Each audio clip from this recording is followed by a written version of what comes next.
Day 1. A tiresome 12 hours later, and I've arrived. A searing 100-degree heat hit me as I came out of arrivals. I noticed a wild kangaroo and decided to take a photo, but before he gave me the chance to do so, he kicked me, clawing my map and causing me to bleed. Once I had recovered over a beer, I hitched a ride on a local beef farmer's pickup truck towards the nearest sand beach. That was quick. I'm at the beach now, and I can see members of the National Australian cricket team playing against some blonde-haired lifeguards. I might join them for a quick match. They let me join their game, and even invited me for a quick barbie and Foster's. I just had a delicious pork bap and lager with the cricket team, and it just so happens that 4-time world champion surfer Mark Richards has invited me to go catch some waves. Cool. Tea break. Just said my goodbye to everyone, and now heading back to Sydney. I've bumped into a group of Aussies all around a campfire. One of them showed everyone a didgeridoo performance. I joined them watching. After the performance, they give me directions to the nearest youth hostel. I leave them to find a bus that leads me towards Sydney. Day 2. I wake up in Sydney and make my way to the nearest bar. Once there, I eat a very nutritious breakfast consisting of beef steak. I just got chatting to a local bushman known as John Locke, who had with him an avid collection of hunting knives and a utility belt. He told me about a walkabout he was planning to the outback. After much begging, I finally persuade John to let me join him on his trip. All packed and ready to go.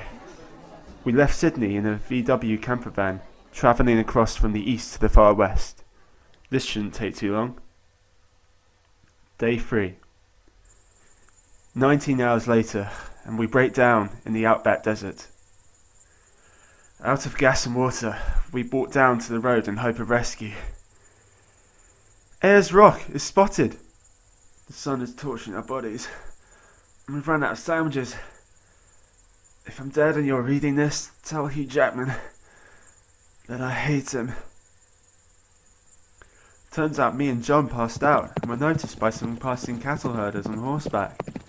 They took us to the local cattle station just down the road.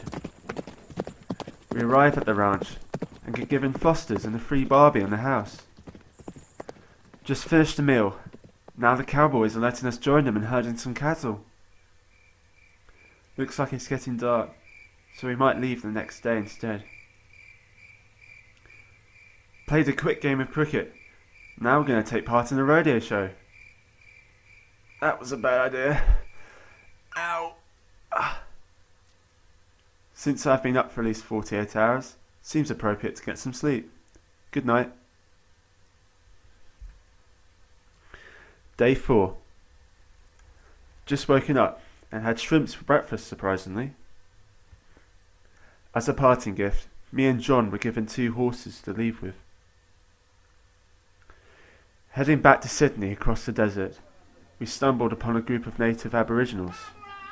John Locke got scared and ran off into the wild, but I stayed and offered them my horse for their food.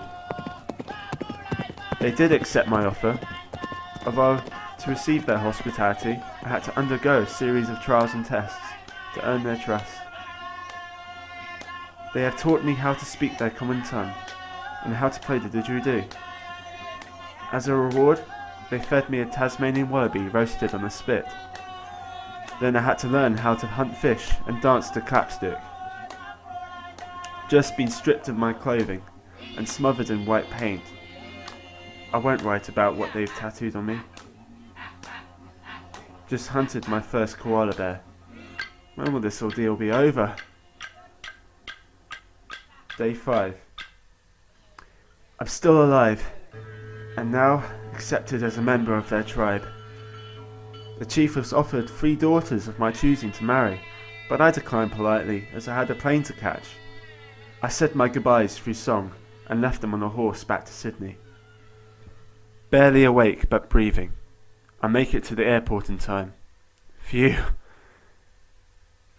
As I gaze out of my cabin window, I am reminded of all the adventures I had experienced during my trip and all the memories I will keep forever, excluding the tattoos.